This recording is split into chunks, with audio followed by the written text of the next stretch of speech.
Now we're going to get down to the nitty-gritty of what Indians are all about. I still say we Indian people are believers in the truth. This is the way of life that was given to your people. You're born an Indian, you're going to die an Indian. Indianness is a good life. You're facing an Indian this afternoon.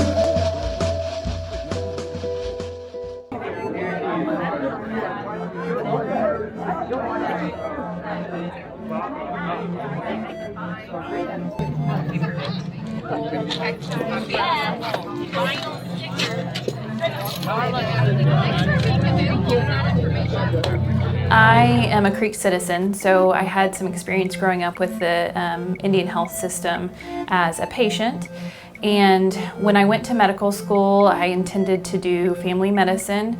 I had an Indian Health Services scholarship, which paid for part of my schooling through medical school. And through that scholarship, that also required me to give back to an Indian health facility for 4 years, which was the amount of time that they supplied me with the scholarship. So I obviously chose my tribe, and I came back to Creek Nation when I finished my medical school. Creek Nation also had a really wonderful program that they also helped me pay back some of my loans as well that were in addition to what IHS had paid for, which was incredible. And I had been working for Creek Nation for 4 years prior to leaving, when I saw a need in the community for more rural practitioners outside of Indian health.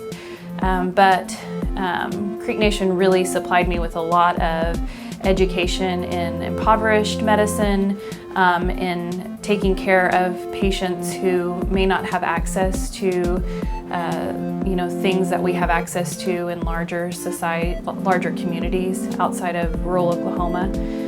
So I owe a lot of how I practice medicine now to Creek Nation and what they offered me. It's a partnership with the OSU Medical Group, which is a division of the OSU School of Medicine and the OSU Medical Center. Both myself and OSU saw a need in Okmulgee for primary care. Over the last couple of years, we've lost a lot of our primary care physicians here in our community, and it's created quite a wellness drought, a healthcare drought.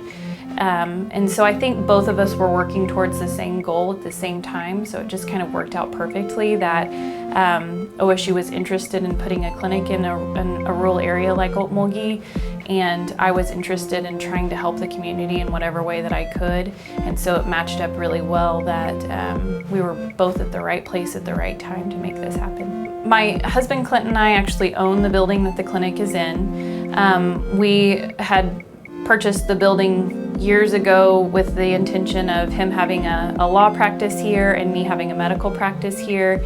And then when the cards kind of fell into place that OSU was interested in putting a clinic here in Okmulgee, and I had this building that was ready to be remodeled for a medical clinic, we moved forward with that. OSU has funded the remodel for the building, and so all of the state-of-the-art equipment that we have here is funded by OSU, and this clinic is very much run like any other clinic in a metropolitan area. So we have a lot of the same things, and honestly, we have things that a lot of metropolitan clinics don't have because OSU is very wise about rural medicine. One of their mainstays and their focus is to give back to rural communities in Oklahoma. The medical school is focused on that as well.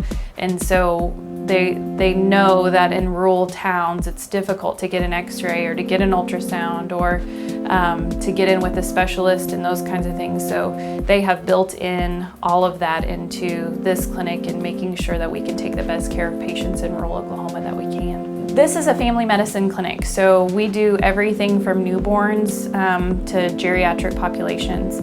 I do prenatal care as well, so I take care of pregnant women up until about 28 to 35 weeks gestation. So, and then at that point, we have a really good connection with our delivering doctors at OSU Medical Center so that they take over the care and they get to meet their delivering physician.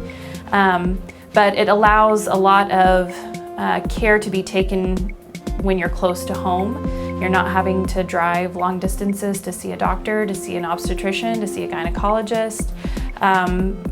We designed this, and I believe OSU chose a family medicine physician like me so that we could do as much as we possibly could for patients in their community. You don't need a referral. OSU has a website that you can look at all of the physicians that are within the OSU Medical Group. You'll find our information on there. They're welcome to call the clinic and we can get them set up over the phone. We do a lot of things through computer now, so they can we can email them their paperwork. They can complete their paperwork on the computer. They can come in and we can give them paper, old-fashioned paperwork for them to complete. Whatever is the most comfortable for them and whatever facilitates their need there. I'm always surprised when anybody is excited to see anything that I've done. We were really excited. We were excited to have the support of the community like that, and to see so many people come out and be excited about medical care improving in Okmulgee. It's a big deal. It's a nice thing to not have to go so far to get care, and it makes a big difference in a lot of people's lives and a lot of people's health. So I'm hoping that with time we really make a big impact on this community and really change the health and the course for a lot of people. Right now the plan is just for me. Fingers crossed that we get super busy and we need somebody to kind of provide me some backup and some help for new patients. I don't ever want to get to the place where we're denying patients from establishing, care with us. And so, if that gets to be the issue, we may hire on another doctor or a nurse practitioner or something like that, but that's not in the works as of yet. It's just me for now. We have 2 licensed practical nurses, so 2 LPNs that work with me. We have a front desk and a clinic manager, an office manager. So we have me plus 4 other office staff. Probably the biggest thing that I want people to know is that we're here. I've had a couple patients who, because I worked with Creek Nation, thought that this was a satellite clinic, which I think is great. But unfortunately right now, you have to be insured. You have to have either private insurance or insurance through your employer to be seen here. But we obviously still have close connections with Creek Nation, and I still talk to a lot of the physicians there, and in fact today made a referral back to the psychiatric department that's there at Creek Nation. So I want everybody to know that we are separate, but we are very much interlinked, and both parties are very invested in making sure we take the best care of patients that we can, whatever way that is.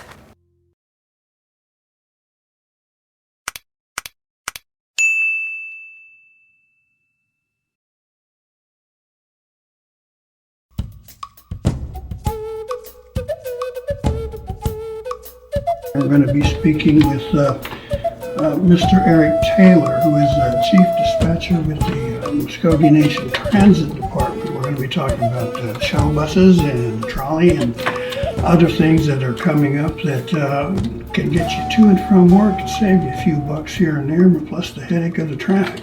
But first of all, let's welcome Mr. Taylor to the program. We appreciate you making time this morning to come in and talk with us. I'm glad to be here, Gary.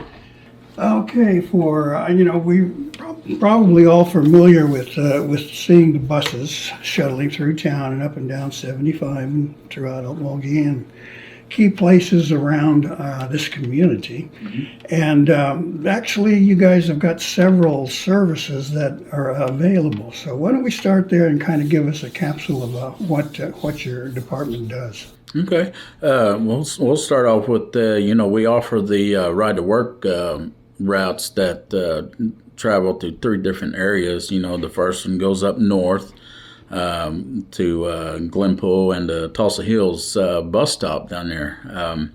That route usually starts at 6, picks up anybody here in Okmulgee needing to go to Tulsa, and we get up there to the Tulsa Hills around 6:45. Then it comes back into the Glenpool Walmart and picks up there and leaves out of there around 7:10. Then brings them on back into Okmulgee. The other routes that we have is the Eufaula Shakota route. It starts up around 5:30 and heads that way and picks up at the Eufaula Indian community down there. We usually roll out of there about 6:10. Right now we got one rider down there, and we bring them all the way back here to Okmulgee. But we also stop in at the Flying J there in Shakota. We get there around 7, pick up whoever needs from there and back into Okmulgee. The third one is the Muskogee Run. Now it runs 4 times a day. We also, along with that Muskogee Run, we offer a free veterans route that goes to the Muskogee VA. They get on. It starts around 5:45. Starts picking up here in Okmulgee.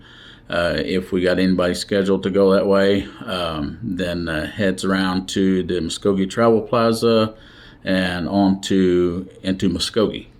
If we got somebody that we need to drop off at the VA, we'll drop them off then pick up at the Timothy Church, then bring them back into Okmulgee. A lot of veterans ride. A few veterans ride that early morning route, but most of them utilize the second and third run. The second and third run, it was mainly the veterans run. It started at 8:15. And it's gotten a little bit bigger. So, but we usually try to get on the road by 8:30 and get them over there by 9. And our third run picks up over there at the Muskogee Veterans Hospital at 3. Between 3 and 3:15. They had a little construction over there down on 16 Highway, but that's our time to get over there and bring them back in. Then our fourth run, it leaves here at 5 o'clock, picks up some complex workers here and heads back that way. Generally, if you get with the ladies at the Veterans Hospital over there, they kind of schedule the veterans within our time frame. That way we can stay on schedule and all that. But it's these ride to work routes are a pretty good deal. It saves you on wear and tear on your car, having to get into heavy traffic, and it's $15 a week to ride with us. Now the veterans going to the hospital, that's free of charge. Right. So, but yeah, you can't beat $15. No. You can burn that in gas just sitting in traffic. Gas in one day. Right. So if people want specifics, they can give you a buzz and get times to that pick up and drop off kind of thing. Yeah, and we also got all those times on our website, also underneath the transit department. Well, one of the reasons why you're here today is because I had my little pickup in the shop for about a week, and used the shuttle from Glenpool down here, and I thought, my gosh, this is really handy. My nice, clean equipment, friendly personnel. See some people I know sitting around having fun, or you can go to sleep, which I did a couple of. And bingo, front door right there at Muskogee Media. It's pretty hard to beat. Oh yeah, you can't beat that. If I lived in Tulsa, I would utilize it. I'd get on there and go to sleep and be ready to go 8 o'clock when I get here to work. Especially that way, because the Tulsa runs, it really beats all that traffic. Oh my gosh! Yes. If you don't like dealing with traffic, we're the way to go. Mm-hmm. That way you can sit there and relax. Our drivers are professional, so they're trained. With all safety aspects. We'll get you there safe. Yeah, and they're Indians too, so they can have fun with you too. Yeah. And they, I noticed that there was a good rapport between the driver and passengers. They seem to know each other pretty well. Yeah. And that kind of develops after a bit. Yeah. Yeah, it's like I said, it's almost kind of like getting back on a school bus again. Everybody on there, you're on your way home. Yeah, no bullies. Yeah. No bully. Now, you guys have a couple of other things that you run too. Now, you're responsible for the big bus long distance trips. Yeah, our charter buses. And then the trolley, that really beautiful little machine that runs around here in Okmulgee, right? Oh, yeah. So why don't you tell us a little bit about those two services? Okay. Well, we'll go ahead and start with the charter services. They go all over the world. They got one going. They got a big schedule this month. They're fixing to head out to Orlando, Florida, this Sunday, taking a baseball team down there. But yeah, it's Red Hicks. He gets that transportation going. Where, like I said, they're getting bigger along with us also. I noticed that they've gone to places like Washington D.C. with the Creek Festival up there at the Smithsonian, and you see them up and down 75 to special events, sports, whatever. Yeah. Meetings at like River Spirit and things like that. Yeah, just a little. We also do little single day, events also. But yeah, they're unlimited. They go wherever, whenever. And I know, aren't they available during festival as a shuttle service, or is that someone else? No, they're available. I mean, if they get a call, if somebody needs to go somewhere. But other than that, only thing during the festival that our shuttles are available. Through we run through the whole 3 day through there. Right. Okay. Let's talk about the trolley here for a little bit. You see them making a pretty wide circuit around here in Okmulgee, and people.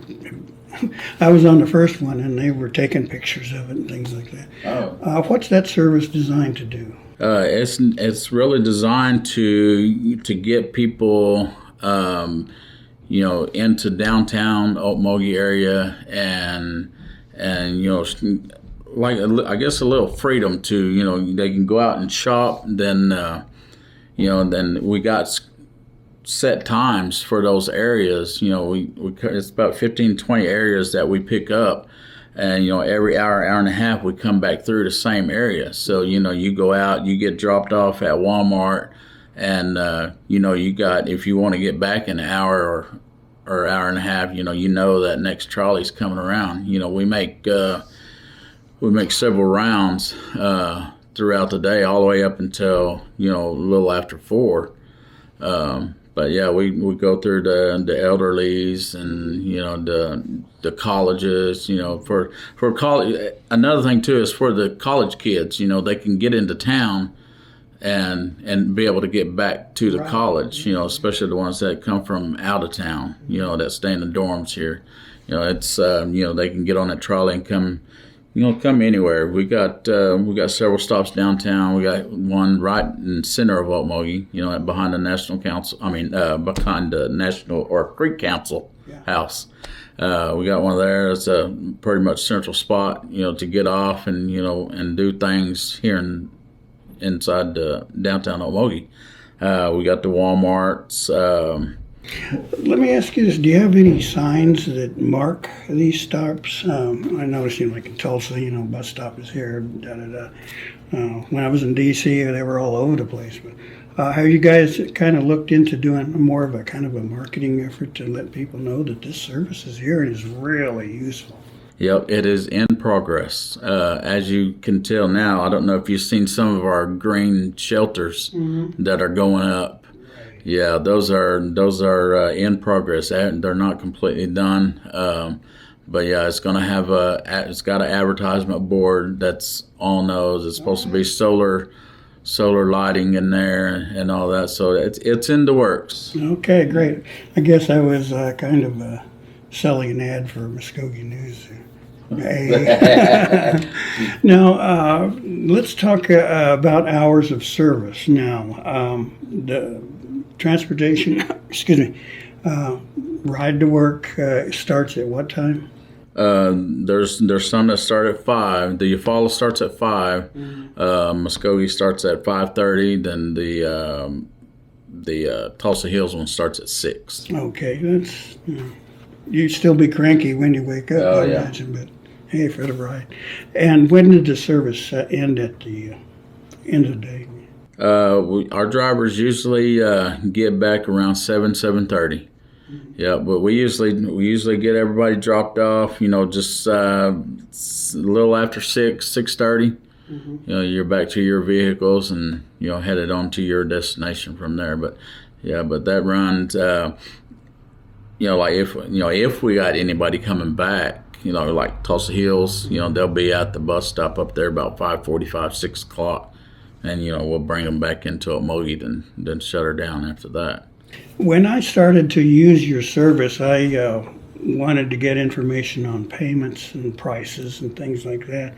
And your staff member I spoke with says, "Yeah, come on in. You can buy actually a pass or a little card." Bus pass. Yeah, we had to mark it off again. So maybe we should talk about that kind of thing. What are those payments available? And I understand you even accept cash on the bus. Is that right? Yeah, we'll accept cash on the bus. The bus passes, there's several different varieties of them. We got the Ride to Work passes, which we got the $15, the $30, and the $60. And like for the in-town, inside city limit rides, we got the 50-cent passes, which is the $10 pass. And, out of county rides, we got the $20 passes, which those are dollar boxes. And those ones, the in-town, the demand ride, those are 50-cent boxes. So you could come in ahead and drop by your office and purchase them, and then that way it's in your wallet and you don't have to worry about it. Yeah, don't have to worry about pulling cash out. And, because, if, like me, when I do ride, I don't like pulling out my wallet and opening it up to all them hundreds I got in there and paying. I'm in the wrong business here.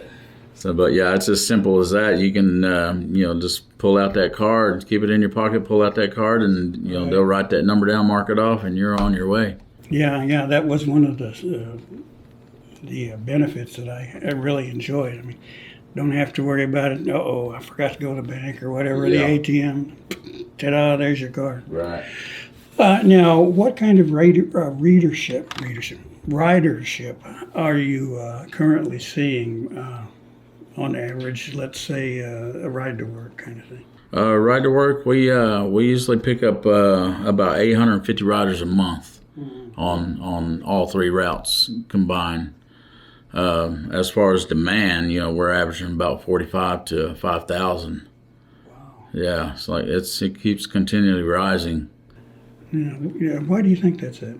People finding out or word of mouth? Yeah, I think it's just to this day people are just still finding out and just word of mouth and Facebook. Facebook's became very popular around this era these days. So, but yeah, I know there's still a few people that hasn't heard of us yet. Yeah, that kind of floored me when I heard that. I mean, my gosh, folks, these buses are everywhere. I mean, it's hard not to see one, plus the trolley and the big, long excursion buses and things like that. Yeah. That sounds like almost a lucrative profession, too. I mean, your staff, I presume, are happy with their jobs and everything else. Mm-hmm. Yeah, we try to encourage everybody, especially that route that you ride on, Gary, the ride to work route. $15, you can't beat that a week going to work, and you get on there like if you're a late sleeper like me, you could sleep on the way down and stuff. But it's a real good system we got going. Yeah, when I was writing that, I got to the point where I knew where all the bumps were. Yeah. Okay, we're coming up to the first overpass south of Glenpool, and right there on the ramp is a big one, so get ready for it. Yeah. Like we talked about earlier, some's heard of us but don't want to get stuck at work, for lunch. That's where our demand service comes in, and our scheduling, demand rides, is just based of calling 732-7909. We answer it and tell us where you're at. We come get you, or you can, if you got time to give us a call, and set up a scheduled ride. You know, hey, I go to lunch at so and so. You know, we'll get you scheduled in. You know, based on availability. You know, of course, but you know, we'll get you scheduled in and get you to lunch, and then go back to work, and you sleep on the way back home when we take you home. Yeah, sounds better than the camp. Now, the last couple of minutes here, we have some concern in the entire tribe right now about these coronavirus. Now, do you guys have you made any provisions for that, or any changes that the public should be aware of, or anything like that? Not really, Gary. The only thing that I can see is, you know, we've already doing it, you know, because we Lysol our vans and our shuttle buses and stuff after every completion of every trip, because you know, drivers change out throughout the whole day. You know, it could be 3 drivers on one bus and 3 drivers on this van. You know, each driver's trained to Lysol the whole, wipe down the floors and everything before the next driver even gets in it. Right. So you know, you're doing your bit there. Yeah. So you know, like I said, that's an everything day for us. But other than that, there's nothing else more you can do. Yeah. You know? Yeah. And this situation is still forming, so we don't. Yeah. You know what? I think our officials are doing what they can, from what I've seen, to deal with it in a sensible manner. One really important thing we need to put out there is this service is not just for Native people, not just for Indians, right? No, sir. We are open to the public. Which means anybody who's got Anybody that wants to go somewhere, give us a call. You know, we'll get you. Okay, and if you're standing at the bus stop, yeah, we'll pick you up and take you where you need to go. Yeah, as far as, you know, out of town rides, you know, if I can do it, I will. But usually, you know, out of town scheduled rides, you know, people that's got something scheduled, you know, we like to have 24-hour notice. The Tulsa medical rides, you know, at least 72-hour notice, you know, but you can't beat $14 going to a Tulsa doctor's appointment in the morning and getting back. yeah. So if you have a medication or something, you don't have to worry about driving and getting a little drowsy on the way home, kind of thing. All right, now, Eric, if someone wanted more information or to take advantage of your service, how do they get in touch with you? Our number, our dispatch line is 918-732-7909. But just to let me remind you, you know, that is a dispatch line, so it's ringing off the hook. So you may not get me the first try, but there also is a 918-549-2750. That's our other scheduler, and you know, she kind of picks up what I can't catch, you know, because the phone just constantly rings over there. Oh, So job security. All right, well, thank you so much for making time to come in and talk with us. I will probably be seeing you and your drivers from time to time as my little pickup gets a little finicky sometimes. So.